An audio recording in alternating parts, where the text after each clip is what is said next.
Hey, anyone out there? Let's find out. So, what I'm going to do while I'm waiting is just briefly explain what we're covering today. So, in the morning, first period is going to be on Applied 1, 10.1, 10.2, page 200, no, 120, 157 rather. Sorry, I'm reading it backwards. So,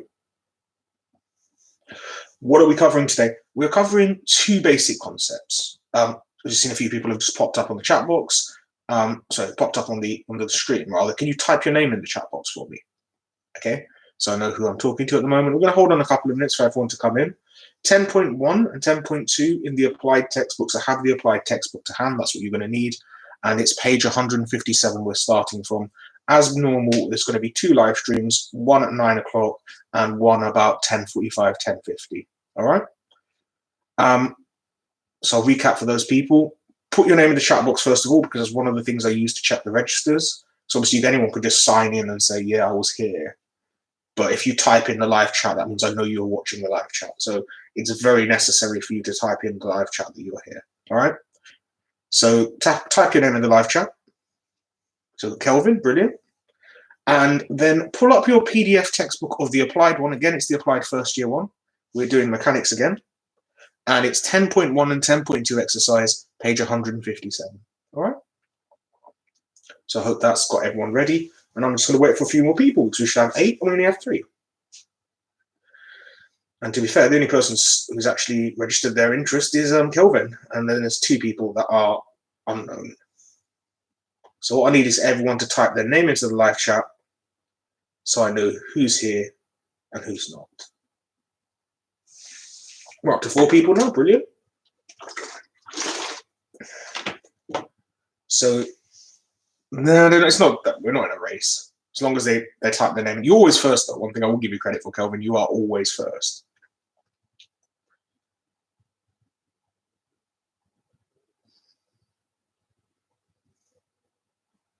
So we're just going to wait on those guys. So, Kelvin, make sure you are ready. You've got the applied textbook, page 157. We're down to 3 people. It's a bit worrying. I'm just going to wait on a few more minutes. We'll start marking people in late if we don't get a move on. It's a waste of my time. We need to hurry up here a little bit. So I'm still waiting for people to put their name in the live chat.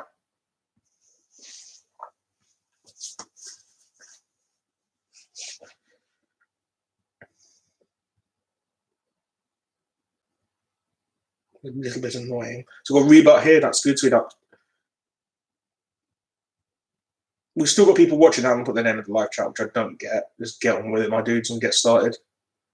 I've got no interest in kind of dragging this out any longer than it needs to, especially with these topics. So Rebut, if you look at 10.1 and 10.2 Xing, very good, well done. Put something on your group chat saying that we're starting, because it's kind of, we're going to be here all day. Just to make the point, if you don't put your name on the live chat, I don't mark you in, even if you put the other register on, because anyone can type their name in that they're doing something, but this is the proof that you're in lesson. So it's good that you put your name in the live chat. And as I said, get the applied textbook, pure one. How long will the live stream be? About 30 minutes, I would have thought. It won't be too long. I mean, the more time people waste getting here, the longer this takes. I mean, if you guys are prompt at 9 o'clock, we can get this done in half an hour. But if I'm kind of here just wasting my time watching my screen because there's like 4 people, then that's a waste of my time, and it'll be a waste of yours too. We've got 4 people now. Pop your name in the live chat. I'm going to start at 6. Where can you find the textbook? How the hell have you been doing the last 4 lessons? I emailed it to you out some time ago. Right, I've said this before, so do this for me now while we're waiting. Go to your email, get on your computer or your tablet, and save your textbooks, both first year and second year, to somewhere where you can find them incredibly easily. Iman, good? Good to see you. I'm going to wait for a couple more people, then we're going to start. Because I've seen, how many people? I've seen 5 now. No, my dude, that's why it says applied on the screen. All right? This is applied 1.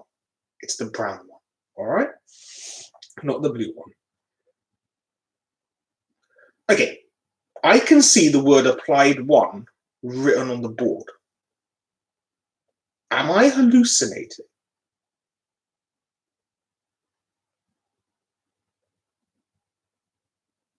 When we do integration, that will be pure. But if I'm written applied one, you can trust me that it actually gets amazing enough. It will be applied one. So have the applied textbook. We're going to look at 10.1 and 10.2, which isn't very difficult. Kai-san, good. Right, so we've got enough people to make this start worth it more. I think the only people we're missing is Zarif. I'll just mark him late or absent. No, it's mechanics, absolutely, Kelvin. We are in doing mechanics, absolutely. Right, so what you should have is 10.1 open to page 157. And what I'm going to start doing is start talking you through the big ideas of this. And there's three big ideas here. Let me just clear this out of the way. So you're on page... Oh, I'm okay. I'm not too bad. All's well. Quite like to get this done because this actually is incredibly simple. I think you'll find this very, very quick. So page 157, 10.1. And there's three big ideas there. One is the idea of the force diagram,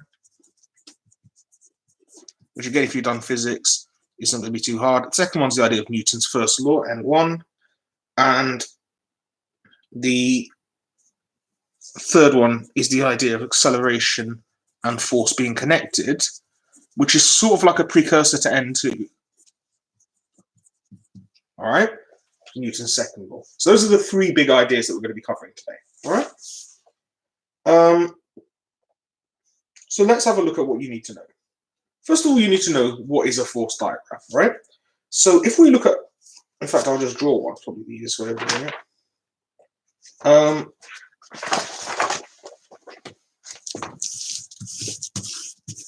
So suppose you had, I don't know, let's call this a really rubbish drawing of a car. There we go, very rubbish car.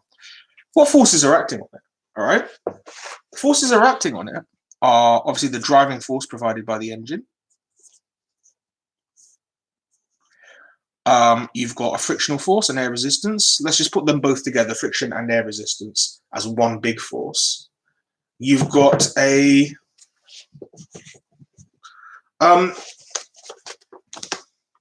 it's weird because the exam's called applied. Yeah. The name of the book is strange because like the whole course is called applied, yet the cover's got. I think it's basically to sell better because obviously when you're first year, you wouldn't know what thingy means, what applied means. Just looking at this second year book. No, it's something I do. It's interesting. Yeah, but the applied is the overall name for it. So statistics and mechanics, because you're applying maths rather than doing like theoretical maths.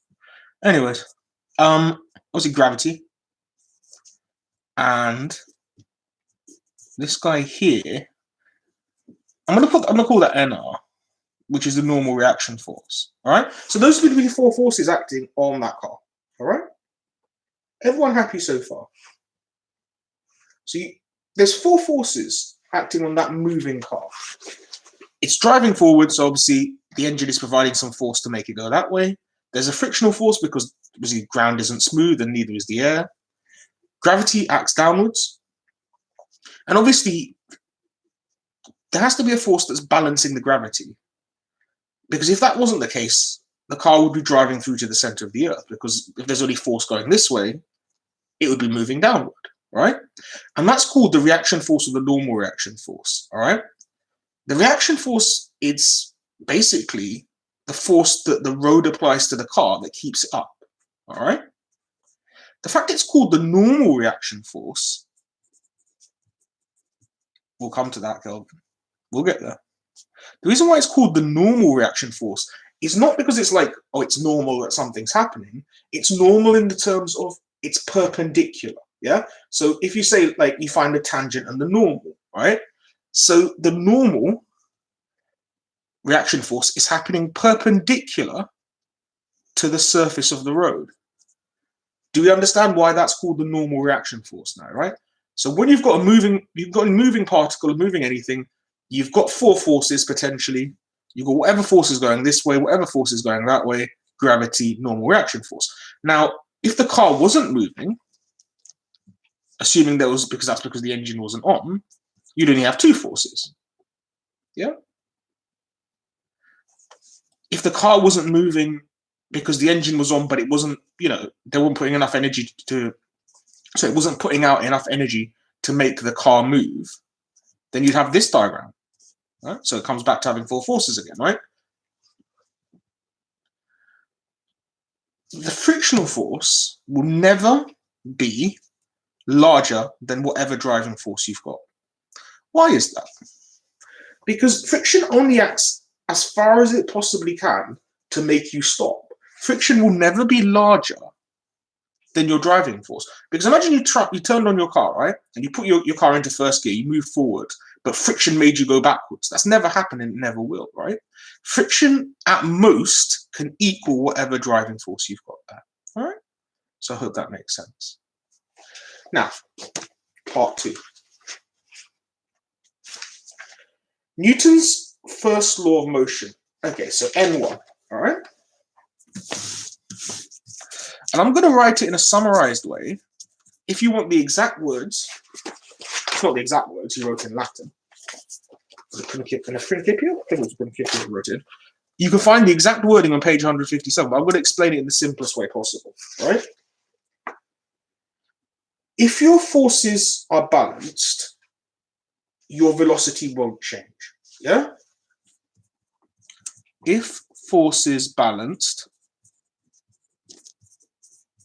velocity stays same.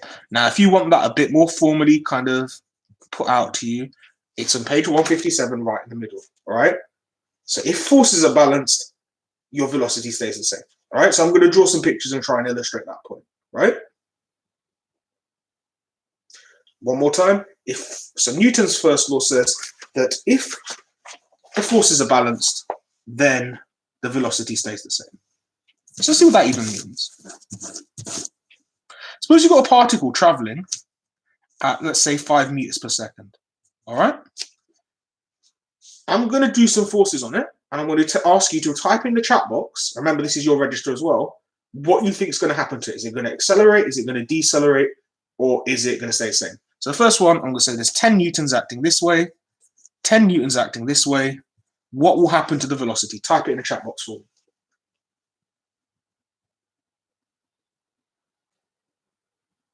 So we've got a particle traveling at 5 meters per second. First one will stay the same. So Kelvin says that it's going to stay at 5 meters per second. Anyone else got any other ideas? Anyone think it would accelerate? Anyone think it would decelerate? It will stay the same. It's not because there's no force applied to it, but there's no resultant force. We're going to talk about that in just a second. Yeah, agreed. All of you guys have got it. Yeah. So there's no resultant force. Now, what does resultant force mean? It means that once you do the sums on this, because they're equal, so you've got 10 going this way, 10 going that way, they cancel each other out entirely. So the resultant force is 0. Okay. And the symbol for resultant force is R. Okay. All right. And here we're talking about the horizontals. I've just drawn a horizontal arrow. And that's the notation for it. So our arrow is 0. Let's do a slightly different example. This time you're at 0 meters per second. Will it move at all? Will it move at all? Type in the chat box for me. There's also my way to making sure that people are still watching. So you can't just log in the first 3 minutes or whatever.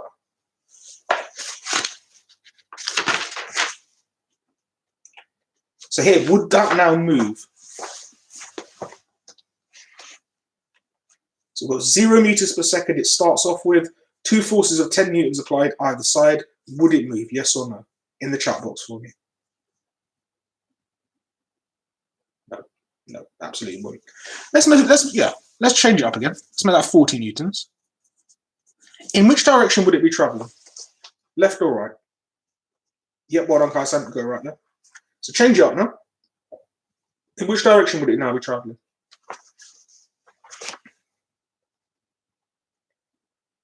Yeah, go to left. Yeah, go to left. I mean, to deal with the fact that it's got directions, I usually go this is positive and that's negative. But you could do it either way, it won't make a difference. So you definitely want to give things directions in general.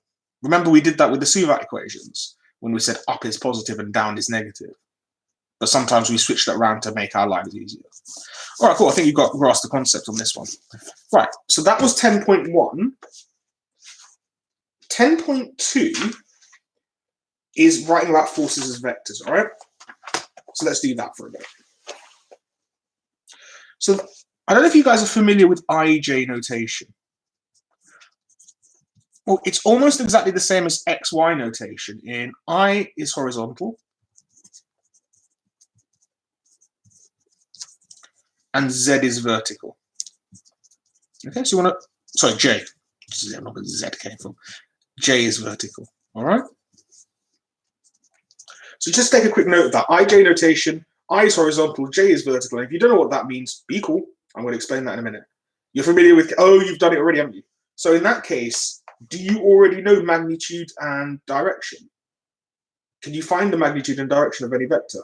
K is Kelvin. It can be, but it would be capital K, wouldn't it? Yeah, you would, wouldn't you? So yeah, can you just type a quick confirmation in that you already know how to find magnitude and direction of a vector? Okay, cool. Right, in that case, what I'm going to do is I'll set the exercise for like practice sake, but I want to teach you something new then. Let me teach you how to resolve forces about an angle. So suppose you had a force, let's say 60 newtons, about an angle theta. Should we do a number first? Let's do a number first. 40. Yeah? Don't worry about the reminding. I'll do the reminding for you at the end. Could you write that force? Do you know how to turn that force into an IJ? You don't need vertical. So leave it as horizontal. So the question I'm asking, if you see the diagram drawn there, could you write that as an IJ vector? Put yes or no into the chat box. It is trigonometry again. So Kelvin knows. Anyone else? Is it worth seeing?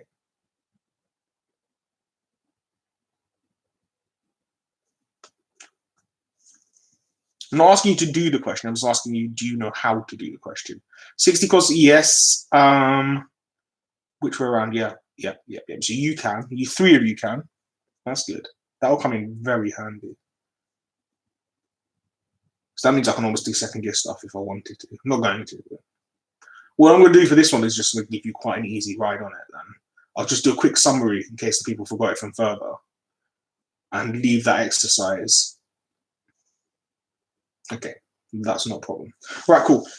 Because Kai-san asked for a quick reminder, so for a vector, so like 3i plus 4j means 3 across 4 up. So if you guys already understand this, so Rebar, Eman, Kelvin, the exercises I want you to look at are one that will be the 10a and 10b, yeah? 10a, 10b, just so like the people that don't need to be here don't need to be here. I'll see you again at 10:45. We'll do some integration. Probably, I'm not sure. Maybe we'll do integration. We'll see. So 10a and 10b. So that's what you need to do. So if you already understand this, you can vanish. The people that don't understand this, I'm going to spend a little bit of time just explaining what 10b is. All right. So that's 10a and 10b. Okay. Right. So 3i and 4j. What does that mean? It means 3 across 4 up. Okay. So 3 to the right and 4 up. And positive and negative matter. So if it was minus 3i, see 10:45. That's the one, Iman. So it means 3 across 4 up. And there's two things you need to be able to do for that. Is find its direction as an angle and its magnitude. And the magnitude is the easier one, so we'll do the magnitude first. So those are the two key ideas you need to take away. All right? I'm going to move that so you can see that just a little bit. There we go. Beautiful. Don't be late again. I mean, I was here early, and like most of you were late, so I don't think that's a fair criticism. Just saying. Right, so let's do it with 3i and 4j, because 3i and 4j are quite weird. So 3i plus 4j, and I mean, Zara still hasn't showed up, and neither has Farhan, so it's a bit of a sticky one. Magnitude is Pythagoras. So magnitude is Pythagoras. So that's going to be 3 squared plus 4 squared gives you 5 squared, so the magnitude is 5. All right? So the magnitude of that vector is 5. All right? Part B. How do you find the angle? Probably the easiest way is drawing the diagram. Yeah? It's just going to be simple SOHCAHTOA. That's 3, that's 4. Yeah? So tan theta is opposite over adjacent, so 4/3. All right? That's right. And you might want to just keep that formula in mind, that tan theta will always be j over I, coefficients-wise. I mean, I just draw the diagram every single time, but that will be it. And that's pretty much literally all you need to know. And just looking at the rest of the stuff here, you can add the damn things together. Let me show you that. So suppose you had, so 2i plus 6j is exactly the same as 2 and 6. I like the column vector better. So if they said add 2i plus 6j and then have another vector 3i minus 4j, the answer would be 2 add 3 is 5i, 6 minus 4 is 2i. So plus 2i, sorry. I'll make that a bit more visible to you. Whoops, so it's moved that long. Yeah. So you can add and subtract vectors, and that would be an example of a resultant vector. So if both of these vectors are acting on a particle, this plus this makes that. All right? Is there anything else you need to know for this? Bearings, just a quick reminder on bearings from GCSE, I guess. Yeah, that's literally it.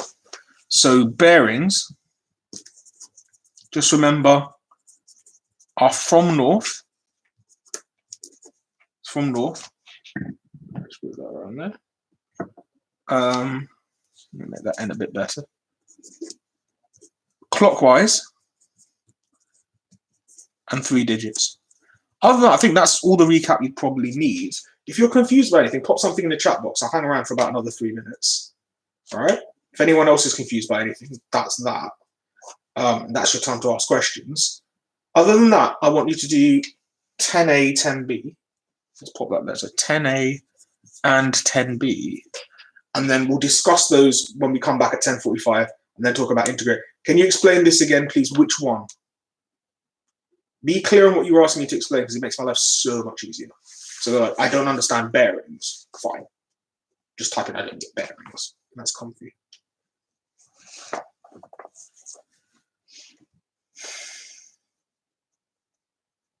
So Kelvin, what would you like me to explain?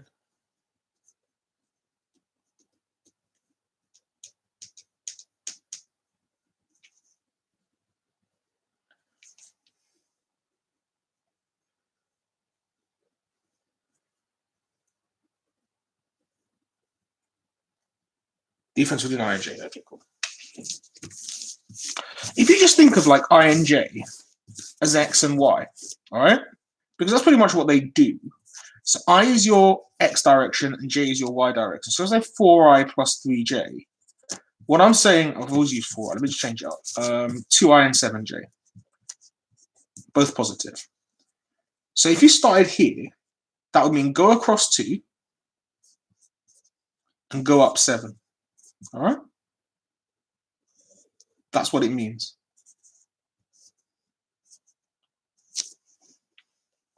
All it is writing your vector in its terms of its horizontal and vertical component.